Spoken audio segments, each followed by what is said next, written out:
Maurice Dantec, en lisant attentivement les remerciements, la longue liste de remerciements qui précède un de vos ouvrages, Les Racines du Mal, je ne trouve ni les noms de William Burroughs, ni celui de Philippe K. Dick, ni celui de Lovecraft.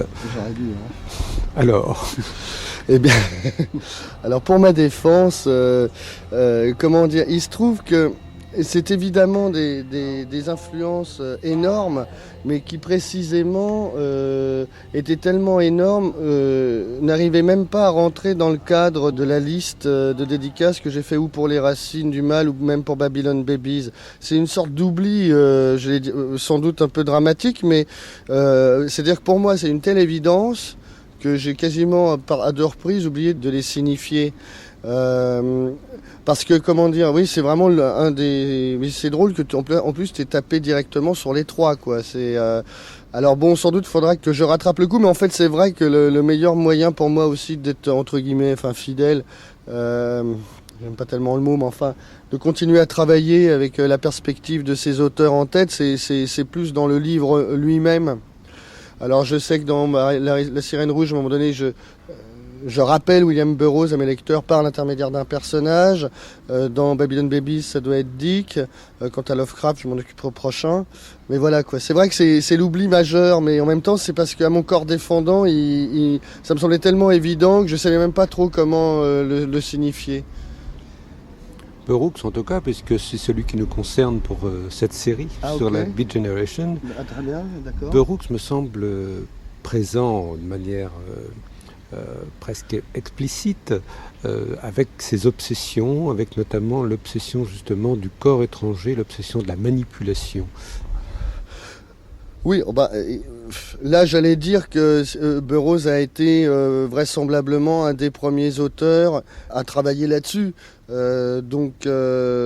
il se trouve que, j'allais dire, entre-temps, le monde nous a renvoyé au visage le fait que Burroughs avait parfaitement décrypté ce qui allait arriver. Lui, il fabriquait peut-être encore de la science-fiction, de l'anticipation d'une certaine manière, alors que, franchement, nous, maintenant, en l'an 2000, là, c'est pratiquement du documentaire. C'est juste ça, à mon avis, le décalage qu'il y a entre un type comme William Burroughs et, je vais dire, notre génération à nous maintenant, là. Donc oui, c'est pas étonnant quand même que des auteurs se mettent à travailler sur ces notions de frontières entre le corps et les technologies, entre le corps et le monde, évidemment à se servir de ce qu'on a ce qu'on a sous la main. Ça peut être Burroughs ou ça peut être Deleuze. Voilà quoi. Il est clair qu'un mec comme Burroughs dans la fiction américaine, disons la deuxième moitié du siècle, il est mon Dieu, essentiel au moins pour ça, quoi. Alors, je parle même pas de ces techniques d'écriture, tu vois. Alors, ce qui est curieux, c'est que parmi tous ces personnages de la Beat Generation, ces grands écrivains, Kerouac, Ginsberg, Corso, Burroughs, etc., il semble que ce soit William Burroughs qui, aujourd'hui, influence davantage les auteurs des nouvelles générations. En fait, ça m'étonne peut-être que moyennement, parce que sans vouloir obligatoirement le mettre à part, William Burroughs, quand même, il a une place qui reste un peu indéfinie parce que c'est quand même le premier, un des premiers peut-être écrivains de l'âge de l'information. Et puis il l'a tellement, il en a fait quand même le cœur de son œuvre, quoi. J'imagine qu'il se voyait lui-même comme un espèce de Nagra avec une table de montage derrière. Bon, donc il a été quand même le premier à faire ça. Alors c'est sûr que même par rapport à Kerouac, que j'aime beaucoup au demeurant, il est le premier poète machine, quoi. Tu vois. Alors évidemment pour des gens qui sont nés en 1960, on va dire, quoi. En ce qui me concerne, par exemple, c'est clair que c'est très difficile de penser la littérature sans Burroughs quand même aujourd'hui. Je ne sais pas comment on pourrait faire. Quels sont les ouvrages de Burroughs qui t'ont le plus... Moi, excuse, mais je crois que j'ai pratiquement tout lu. Alors, je sais que le premier, parce qu'il y a toujours un choc au premier, ça a été Les Garçons Sauvages. Bon, après, dans le désordre, il y a eu la série Nova Express, Le Ticket qui explosa. Puis après, j'ai relu Junkie. C'est pas une lecture chronologique. J'ai lu des textes. Tu vois, ça a été fait dans le désordre, quoi. D'ailleurs, toutes mes lectures ont souvent été faites comme ça. Alors Burroughs, en fait, il s'entrelace avec d'autres lectures parallèles. Il n'est pas tout seul, là, tu vois, dans une aura.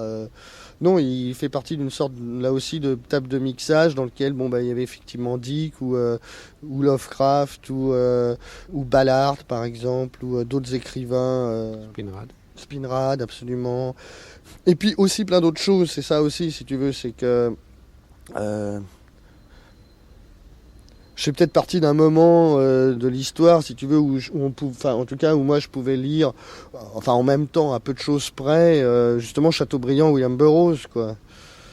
Ou Rimbaud et Kafka. Tu vois, alors il y a une espèce de jeu entre tous ces auteurs, ils se renvoient les uns aux autres comme dans une chambre d'écho, là. C'est difficile, si tu veux, toujours un peu de les... Dans mon imaginaire d'adolescent, Burroughs, il est indissociable de tout un tas d'autres choses. Ça pouvait être aussi de la musique que j'écoutais au moment où je lisais les livres, etc.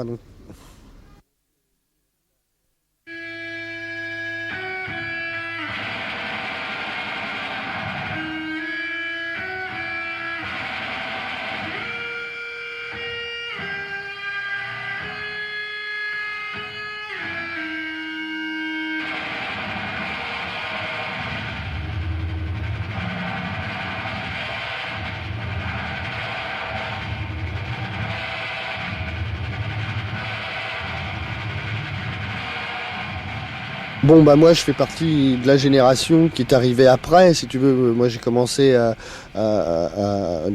toucher aux drogues au milieu des années 70, quoi, vers l'âge de 15 ans. Oui, cannabis, LSD, plus le reste. On va pas être exhaustif. Alors évidemment, si tu veux, au départ, c'est dans l'espèce d'hédonisme presque Club Med des années 70, qui était déjà une décadence en fait du mouvement original des 50s et 60s. Alors après, c'est justement grâce aux lectures que je me suis rendu compte que les drogues, c'était pas uniquement des principes actifs là pour juste faire la fête, on va dire, quoi. Je dis pas que c'est pas une dimension importante, hein, mais il faut quand même bien... c'est quand même des arsenaux neurologiques très puissants quand on prend de l'acide ou aujourd'hui quand les mômes prennent des extasies ou d'autres types, disons, d'hallucinogènes. C'est des biotechnologies, hein. Moi, je suis pas du genre à dire oui, les drogues c'est anodin non, au contraire, je pense que les drogues c'est dangereux. C'est précisément parce que c'est dangereux qu'il faut qu'elles soient enseignées. C'est précisément parce qu'elles sont dangereuses qu'il faut qu'il aurait fallu que l'Occident s'intéresse à ça et mette en place des techniques d'initiation, etc. Donc voilà, moi j'ai un discours un peu, je sais pas, réaliste. Comment? Réaliste? Ah parfait en fait, oui. Non mais pourquoi pas après tout, oui. Oui, parce que tu parles d'initiation justement, c'est-à-dire de mode d'emploi, d'enseignement. C'est ça, ouais. À partir du moment où quand même on utilise des neurotechnologies en fait qui, même si on savait pas encore ce que c'était, mais qui agissent en profondeur quand même sur l'ensemble du métabolisme du cerveau. Si tu veux, on peut pas se contenter de la dialectique mortifère entre d'une part, disons, le vieil ordre patriarcal qui l'interdit, et puis et j'allais dire le nouvel ordre hippie qui en fait juste une oui, c'est ça. La pilule de l'amour, quoi, tu vois. Bon, non, c'était vraiment autre chose, je crois. Et aussi bien Larry que Burroughs en avaient sans doute conscience. Et ce que tu fais justement dans ta démarche, tu te rapproches davantage de la Beat Generation des années 50 que de cet état, je dirais, de pacifisme mou et oui. d'apologie justement d'une sorte d'extase, mais à bon marché des années 60. Oui, tout à fait, oui. Tu as tout à fait raison, oui. Je me sens plus proche mais c'est toujours pareil parce qu'un mouvement comme ça, si tu veux, c'est une étincelle pendant peut-être quelques années, une toute petite. Et puis après, évidemment, ça se massifie. J'allais dire, les origines de la chose se perdent dans l'oubli. Ça devient plus qu'une branche de plus, disons, de la marchandise spectacle, aurait dit Debord, je pense. Et évidemment, il faut se ressourcer dans ces cas-là, il faut essayer de comprendre qu'est-ce qui s'est passé, comment peut-être, j'allais dire, l'inconscient du système économique et politique a à la fois appliqué l'interdiction générale et propulsé l'idée en sous-main qu'en fait c'était la pilule de l'amour pour faire la paix, etc. Alors que c'est clair que ce sont des armements stratégiques en fait.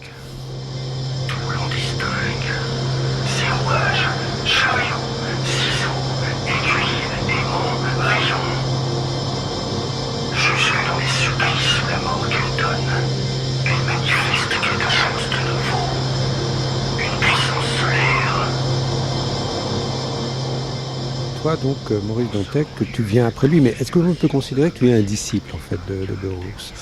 Est-ce que tu considères... Non, peut-être pas. J'accepte la question. Simplement, je pense même que Burroughs n'aurait pas aimé l'idée d'avoir des disciples. Non, c'est plus... c'est compliqué. On forme des synthèses disjonctives, aurait dit Deleuze, des rhizomes là, qui s'établissent. Alors, il y a quand même une part de non-volonté aussi dans l'écriture. C'est pas une conscience rationnelle, un peu détachée, de moi, qui a décidé que William Burroughs allait être important pour moi. Moi, j'ai lu ses livres vers l'âge de 17-18 ans et ils m'ont marqué. Après, non, j'aimerais pas me situer comme ça, une espèce de tradition. Je pense que c'est absurde quoi par rapport à ça. Enfin, par rapport à Burroughs, on peut se situer éventuellement dans une tradition, plutôt dans un linéage.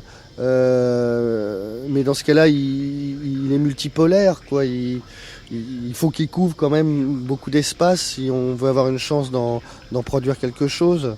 Il y a un espace qui est nommé, en tout cas, j'ai peut-être un peu plus de mal à le trouver dans ton œuvre, mais je trouve jolie, en tout cas, cette référence à Rumi, au soufisme.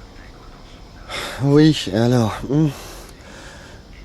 C'est pareil, c'est des choses... Ça aussi, ça me rapproche de la Beat Generation, pardon. Non, mais ça me rapproche de Ginsberg, plutôt, c'est-à-dire de sa dimension extatique. Oui, ou Alan Watts avec le bouddhisme, mais c'est pareil, ça fait partie un peu du hasard et de la nécessité, c'est-à-dire vers l'âge de 20 ans et un peu après, venant d'une famille laïque, j'avais pas eu d'éducation religieuse du tout, je me suis mis moi-même à m'intéresser aux vieux textes sacrés. Alors évidemment, l'Ancien Testament, le Nouveau Testament, le Coran, les Védas, etc. Et puis quand on s'intéresse à ça et qu'on essaye de creuser un peu ça, par exemple dans l'islam, on débouche quand même assez rapidement sur les soufis.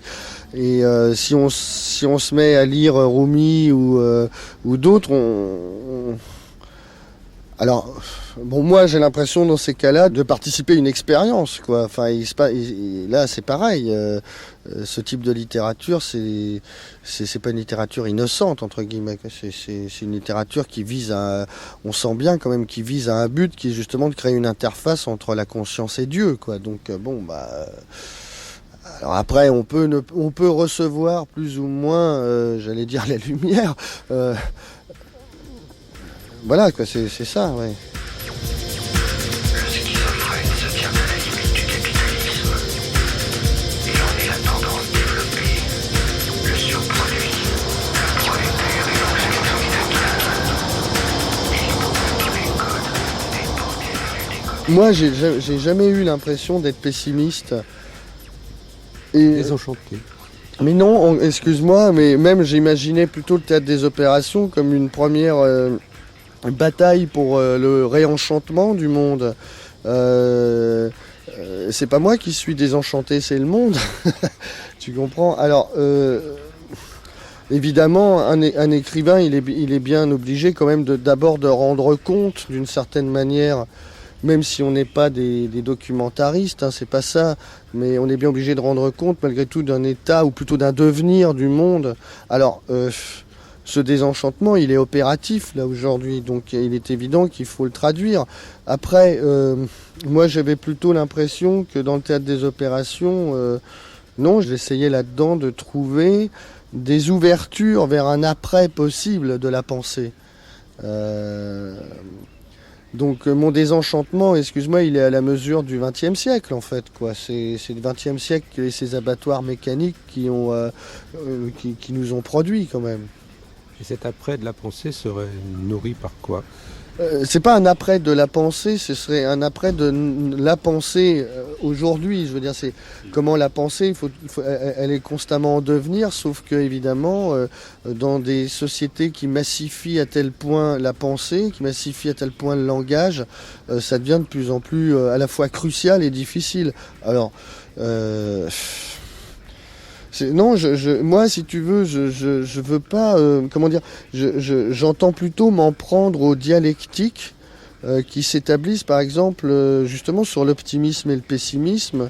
Je vais m'efforcer de renvoyer dos à dos, si j'ose dire, si tu veux, le cyber-optimisme nourri au soja californien, puis le franco-pessimisme, justement, coincé et anti-mondialiste, par exemple. Pour moi, Pierre Lévy, Viviane Forester, si tu veux, ou Alain Minc, et Viviane Forester, ou José Bové, par exemple, c'est franchement les deux faces de la même pièce, quoi. Cette dialectique-là m'intéresse pas du tout. Moi, ce qui m'intéresse dans Internet, c'est justement plutôt le renforcement de la solitude qu'il provoque. Je crois pas à un monde meilleur de la communication entre les hommes devenus frères, grâce au réseau. Et pour autant, je ne m'en plains pas, justement. Alors, je ne sais pas si je suis bien clair, mais je refuse de me faire piéger par ces dialectiques mortifères. Ce qui est intéressant dans l'Internet, c'est la traduction exogène de l'homme, en fait, et de sa destruction patente au XXe siècle.